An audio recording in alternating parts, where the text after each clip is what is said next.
Sometimes you don't need to raise your voice to be heard. Just remain silent and let them sink into the emptiness you've left behind. Not because you are cold, but because you are tired. Tired of explaining what should have been understood.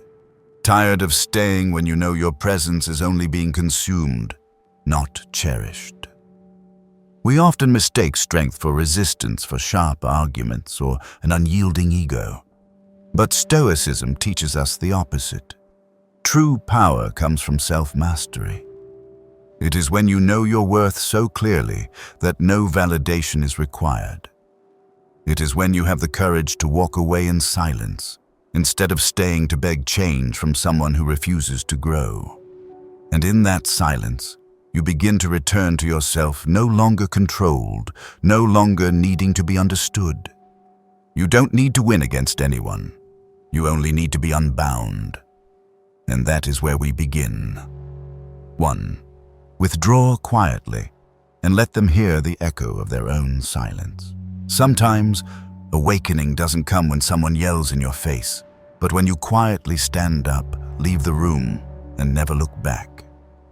They watch you go, thinking you're just upset that you'll return like every time before. But this time, you won't. And that silence becomes a sentence heavier than any accusation. Withdrawing is not easy, especially when your heart still holds so much to say. You want them to understand the weight of disappointment pressing on your chest. You want them to see the wounds you carry every day. You want them to realize how hard you've tried to preserve a connection that only you seem to value. And then, you stop. Not because you no longer feel, but because you've come to a deeper truth. To keep explaining would only diminish you in your own eyes.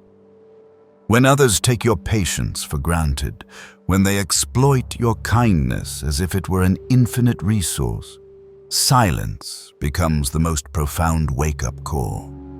There is no one left to blame, no one to manipulate, no one to deceive, only themselves, their actions, and the void your absence leaves behind. In many cases, you don't walk away from a relationship. You walk away from the role they cast you in long ago. The comforter, the explainer, the one who absorbs it all. And once you step out of that role, the script collapses. The remaining characters are left speechless. They grow confused. They grow angry. They call you heartless. But what they truly fear is this: you are no longer under their control. Stoicism teaches you to see things as they are, nothing more, nothing less. You don't need to dress up your withdrawal with poetic names. It is simply a choice to stop allowing yourself to be worn down. Not everyone will understand that, but that's no longer your concern. When you understand yourself, no one else needs to do it for you. Some people only wake up once everything is gone. When there are no more steady conversations, no more morning texts, no more gentle eyes that once saw them kindly despite the pain. And when that rhythm ends quietly, without warning, they flail. They thought they were strong, but in truth, you were the anchor they never recognized. Epictetus once said, "Do not hope that events will turn out the way you want. Welcome events in whichever way they happen. This is the path to peace." And one of the deepest changes is learning to stop fixing what no longer wants to be fixed. You stop healing those who resist healing. You stop leaving doors open for those who walked out and never looked back. They may have grown used to your constant presence, used to your apologies, even when you weren't wrong, used to you shouldering the emotional weight they should have carried themselves. But familiarity is not love. It is one-sided dependency. And when you step back, the full picture becomes clear: who gave and who only received. Silence is not the absence of conversation. It is a deeper form of dialogue with yourself. You ask, am I living true to my values? Am I giving my time, energy, and kindness to the right people? Am I being drained by connections that are no longer healthy? And if the answer is yes, then withdrawal is not just a solution, it is an act of self-respect. Marcus Aurelius, who governed an empire amid betrayal and turmoil, once reminded us, "The strong man is he who does not let himself be overwhelmed by what is beyond his control." And nothing lies more beyond your control than how others treat you, but your response that is entirely yours. You can choose outrage, pain, a plea for justice, or you can choose to walk away calmly, with dignity. Do not confuse silence with avoidance. Silence born from fear carries regret, but silence born from clarity carries liberation. You don't leave because you can't endure it anymore. You leave because you understand you shouldn't have to. You don't need words of respect if their actions still cause you pain. You don't need apologies if the same behavior repeats. You don't need promises if you're the only one keeping them. What you need is companionship, not dependence. And when that is no longer present, leaving is the right choice. Maybe once you're gone, they'll panic. They'll reach out, test the waters, try to reconnect. They may say they miss you, that they don't understand why you disappeared. But that's what they should have thought about sooner when you were still there. Still open, still asking questions instead of drawing conclusions. Now, your silence is no longer a strategy. It is the outcome. And then, when there's nothing left to distract them, they will finally ask, "What did I do to lose someone who was that patient?" That's when the echo arrives not from you, but from within them. A kind of echo that can't be ignored. A kind of remorse no excuse can quiet. You don't need to return to witness it, because what you need isn't their regret, it is your peace. And there is no peace greater than knowing you gave the best of yourself, and when it was no longer received, you left without losing who you are. Your withdrawal is not an ending. It is a quiet space in which to hear your own voice again, to understand that not every bond is worth keeping, not every promise deserves to be remembered, and not everyone who was once close has the right to stay in your life. Let your silence be the mirror in which they see the cost of their carelessness. Let your absence mark the beginning of your return to yourself. And let your withdrawal be the reminder that you are not here to wait for someone to see your worth. You are here to live it fully. 2. Grow in silence. You have nothing to prove to anyone. There is a kind of growth that earns no applause, no mention, no post on social media. Yet it quietly reshapes who you are. No noise, no fanfare. Just the daily act of becoming a little more disciplined, thinking a little more clearly, choosing a little more wisely. And one day, you look back and no longer recognize the person you used to be. This is the kind of growth that asks for no proof, no praise, no validation, because the process itself holds enough meaning. When you still need others to know you're changing, you're still living to please them. But when you're calm enough to change in silence, that's when you truly take the reins of your life. You don't post your achievements not because you lack pride, but because you're learning that the only person who needs to know and be responsible for your progress is you. The outside world tells you to show up, to share the journey, to let others see your daily improvements. But Stoic philosophy offers a different reminder. If you're on the right path, you don't need the crowd. What's truly valuable discipline, inner strength, composure, rarely impresses at first glance. These qualities grow like roots, quiet but unshakable when the storm comes. Silent growth is the choice of those who have no need for appearances. They don't seek praise because they no longer doubt themselves. They don't have to say, "I'm trying," because every action they take, every boundary they set, every temptation they refuse says it for them. You'll know you're truly evolving when you feel no urge to prove anything. When you pass by those who once looked down on you and feel no anger. When you do what once seemed impossible but don't rush to share it, only smile quietly in the mirror and see, at last, I've begun to become the person I was meant to be. Epictetus once said, "Don't explain your philosophy, embody it." That line, though addressed to philosophers, is a compass for anyone seeking a life of depth and direction. You don't need to announce that you read each morning. Don't need to post about working out for 90 days straight. Don't need to declare that you've walked away from a toxic relationship. The fact that you're calmer, more focused, less reactive, that itself is the result. And perhaps the strangest truth is this.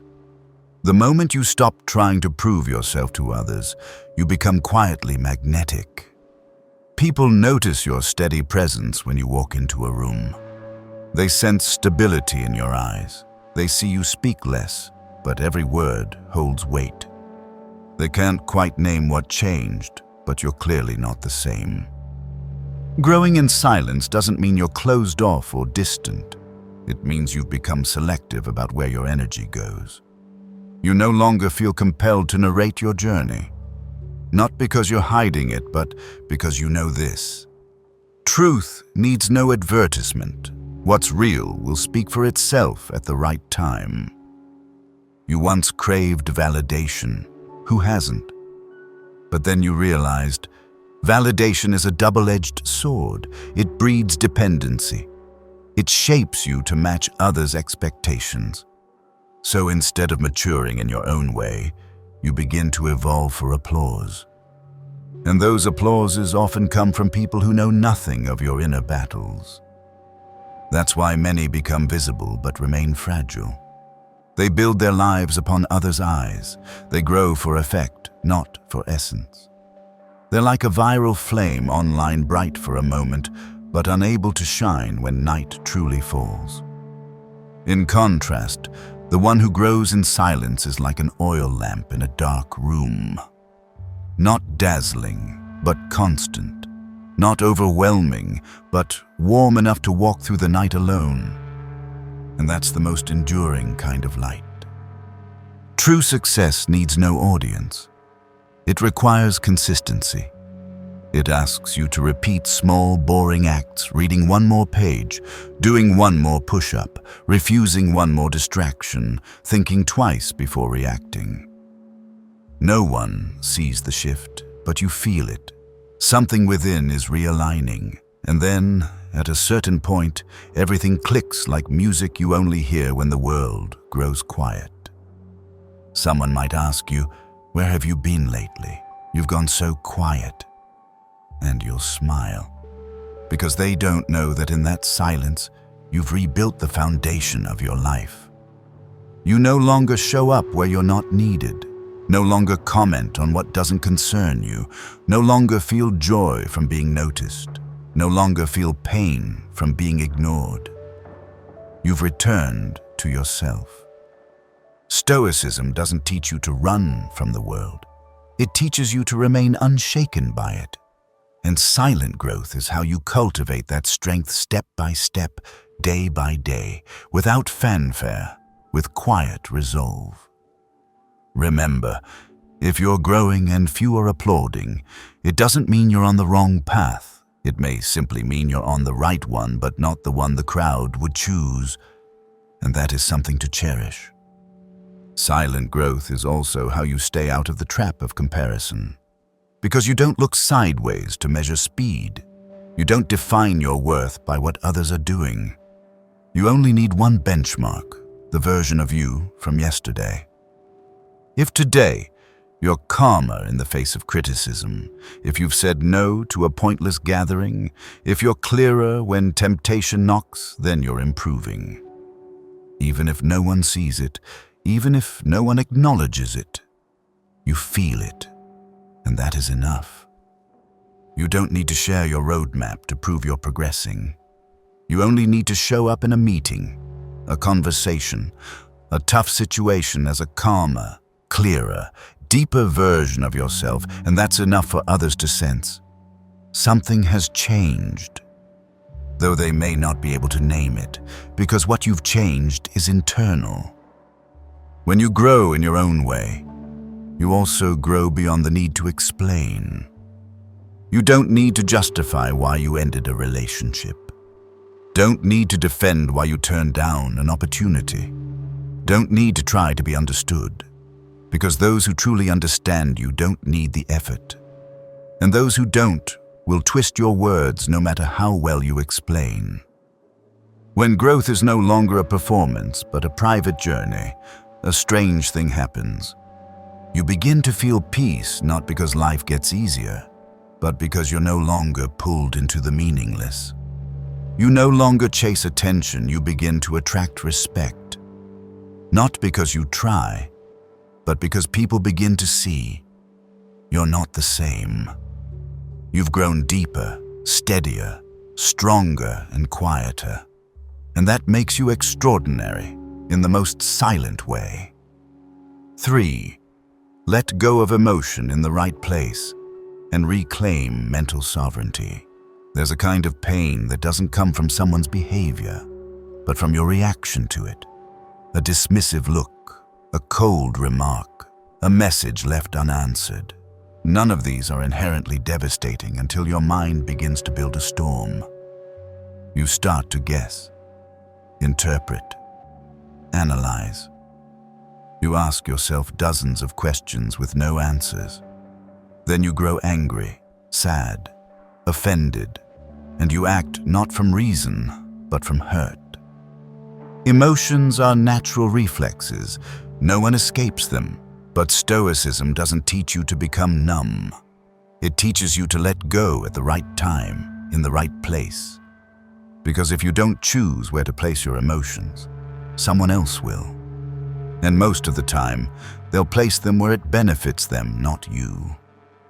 When you let anger choose your words, when you let sadness drive your actions, when you let pain pull you into conflict, you are surrendering your mental sovereignty, and once you lose it, you become a puppet to anyone who knows how to pull the strings. Epictetus once said, "It is not he who insults you who harms you, but your own opinion that these things are insulting."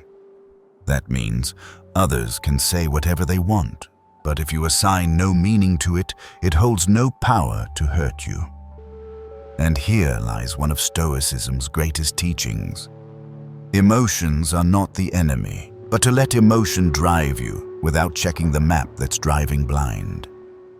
Maybe someone once insulted you, a harsh word, a twisted accusation, a betrayal, and you got angry. You wanted to strike back, to make them feel what you felt. But then what?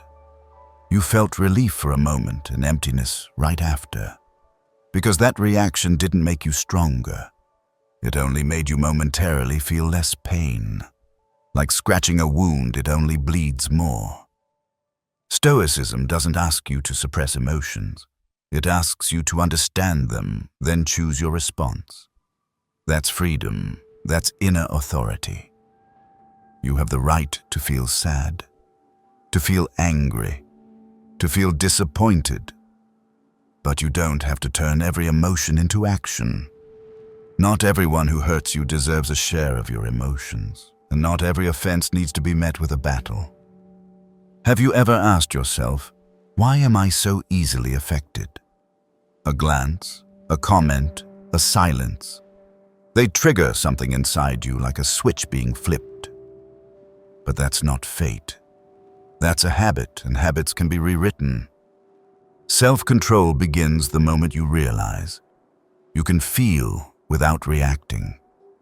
You can hear something offensive and choose to stay quiet. Not because you're weak, but because you've chosen peace over impulse. When you hold space between feeling and action, you begin to reclaim your inner dominion. It's a silent kind of power, unseen by others, but felt deeply by you. Like when someone tries to provoke you, and instead of striking back, you simply smile and walk away. They grow furious, but you remain free. because you no longer live as a reaction machine. You've probably heard, "Don't take it personally." But living that truth is an art. It's not easy to let go of an insult, not easy to remain unmoved by disrespect. But if you can train this not by denying emotion, but by mastering it, you'll achieve something rare: to guide your emotions rather than be ruled by them. Marcus Aurelius once wrote in Meditations, "If you are distressed by anything external, the pain is not due to the thing itself, but to your estimate of it, and this you have the power to revoke at any moment." We cannot change those who insult us, but we can choose not to let them define us. You can choose your emotions like you choose your clothes. And sometimes, wearing calm is the strongest resistance to the chaos around you. You don't need to explode to set a boundary. Don't need to slam a table to prove your worth. You only need to stay unmoved by their storm. That's true mental dominion. Letting go of emotions also means letting go of the need to be understood. Some people don't want to understand you. They want to win. They want you to react. They want you to surrender. And if you keep hoping they'll understand, you'll be trapped in a loop. Explain, feel let down, get hurt. But when you stop needing to be understood, you begin to understand yourself. You start living from strength, not reaction. No longer pulled by careless words, thoughtless actions. You no longer need to prove anything to those too shallow to grasp your value. That's when you enter a rare state, not cold, but hard to shake. You still feel, but don't rush to react. You still hurt, but let it pass. You don't let emotions drag you into places you don't belong.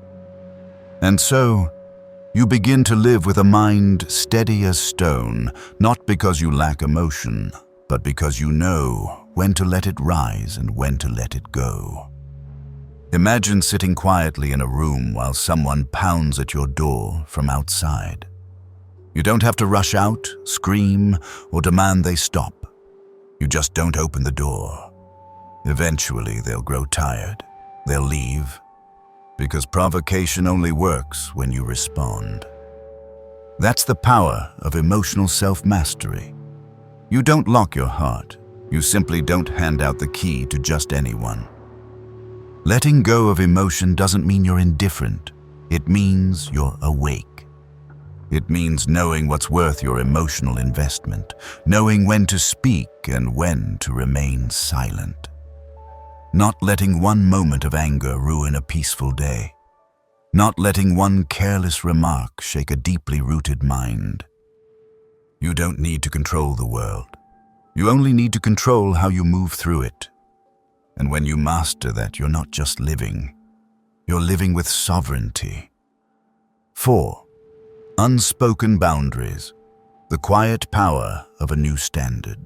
There is a kind of boundary that is never announced, never spelled out, never declared, but once you set it, the world takes notice. Not because you've become cold, but because you've started living by a standard that needs no one's approval. This is the kind of boundary that needs no explanation. No long posts on social media, no confrontation or statement, just the fact that you no longer show up the same way. You no longer nod to things you don't truly agree with. You no longer force a smile in conversations that shrink you. And you no longer engage in relationships that require you to abandon yourself in order to be accepted. When you begin to change how you respond, you don't need to say you're changing. The way you stay silent in the face of provocation, the way you withdraw from shallow dialogue, the way you decline meaningless invitations all quietly affirm. You no longer accept what once drained you. And in that silence, you set a new standard not to control others, but to protect yourself. Unspoken boundaries are the most powerful kind, because they don't stem from a need to be recognized, but from inner clarity. You don't set boundaries to impress. You set them because you can no longer live without them. You may have once been the easy one, the always available one, the "it's fine" one, so agreeable that you forgot what you truly needed. And then, one day, you woke up exhausted.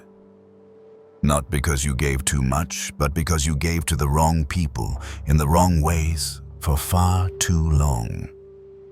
You start to realize every time you say okay when your soul says no, you betray yourself. Every time you join just to keep the peace, you scratch at your own serenity.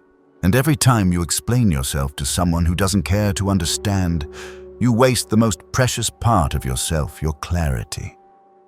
And so, you quietly step back. You don't disappear. You simply stop showing up in places that ask you to shrink. You're still kind, still respectful, still gracious, but you're no longer as accessible as before. Not because you're arrogant, but because you've learned to protect your boundaries without making noise. Stoicism teaches, no one can hurt you unless you let them through the gate of your mind. And unspoken boundaries are how you close that gate softly, but firmly. You start to respond differently. No longer angered by tasteless jokes, no longer justifying yourself against distorted assumptions. No longer engaging in arguments just to prove you're right. You simply disengage, and that unsettles people. Because once, you were the one who reacted, the one who smoothed things over, the fixer. Now, you choose silence. You choose to walk away. You choose to stop, not to make a point, but to preserve your peace. Some will say you've changed. Some will be upset that you're no longer predictable. But the truth is, you didn't change to upset them. You changed to stop hurting yourself. You no longer feel obligated to always explain why you declined, why you're quiet, why you're no longer who you used to be.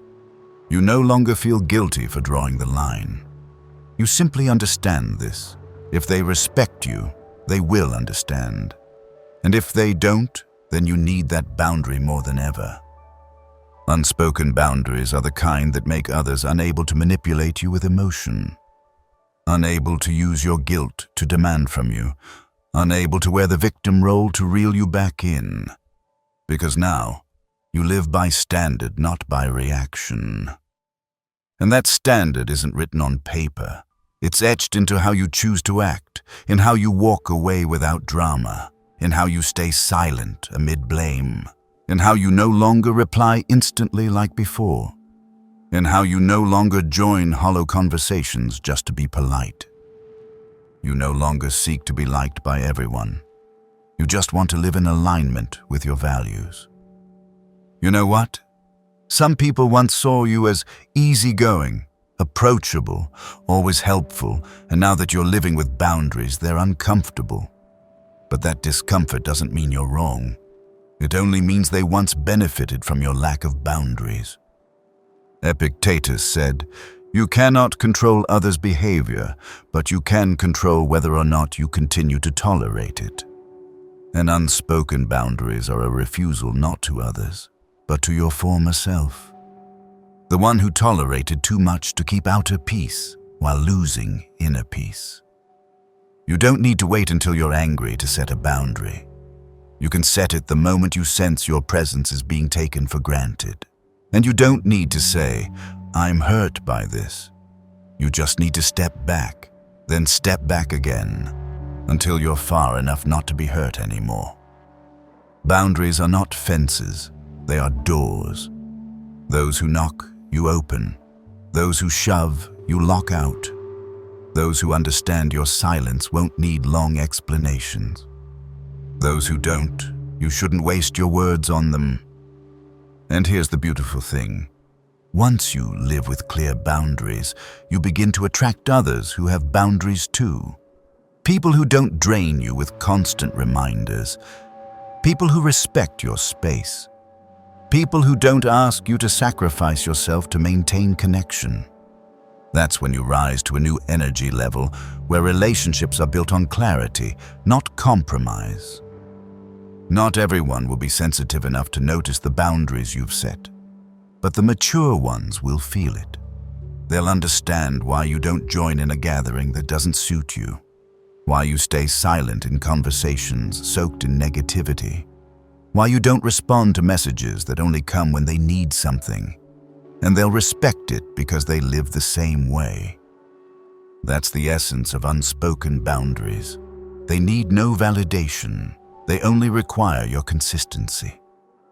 Remember, you don't need to shout, "I deserve respect." You only need to live as though that's already a fact.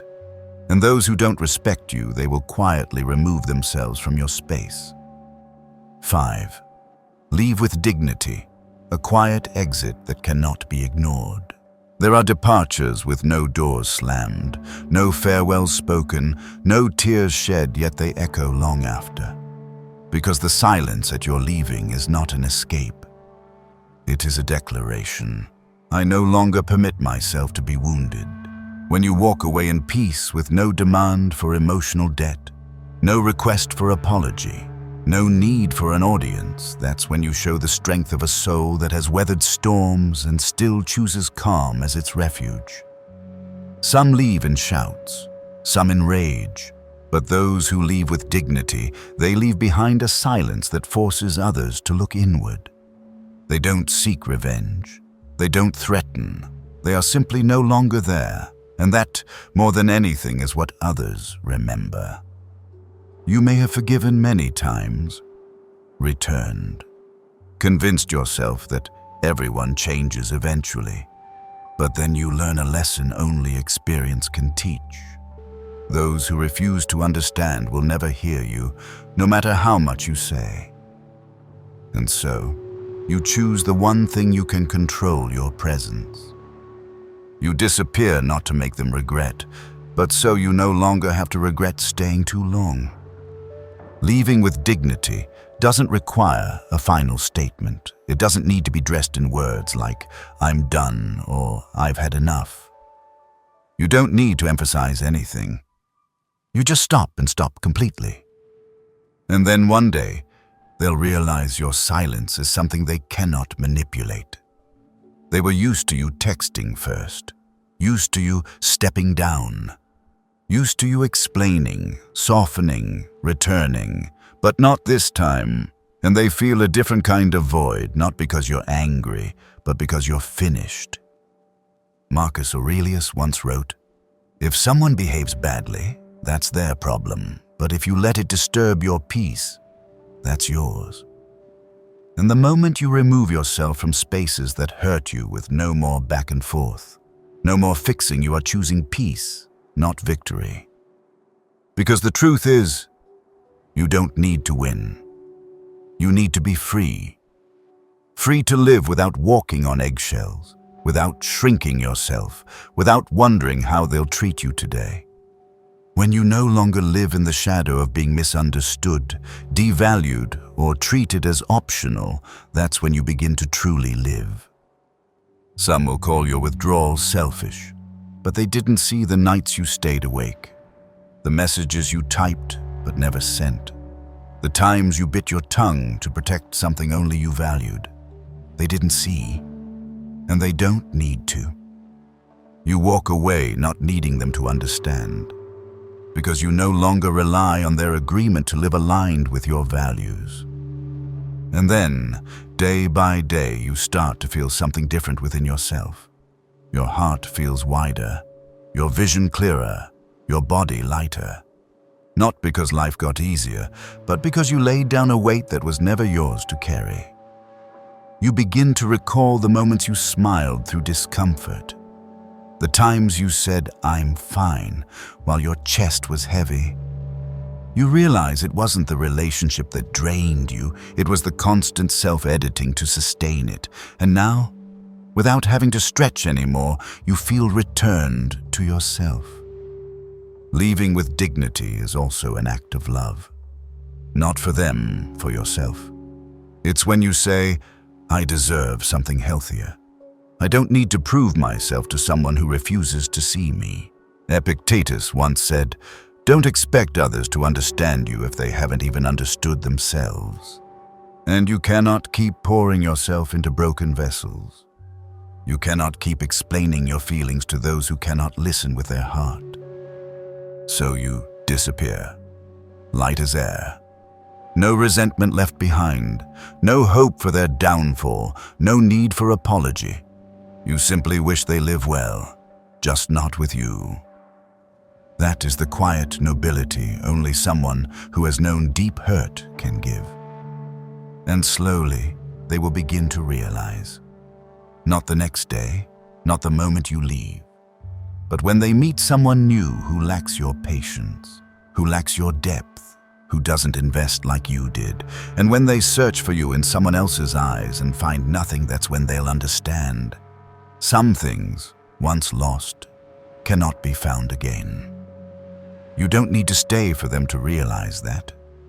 The fact that you once gave sincerely is enough. The fact that you chose to leave in silence is enough.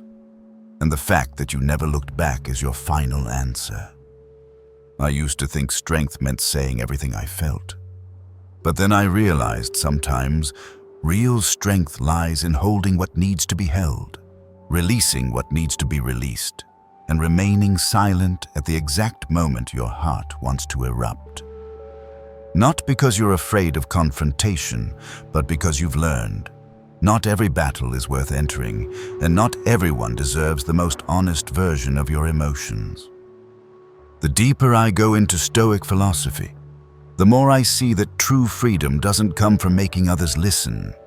It comes from no longer needing their reactions to feel whole.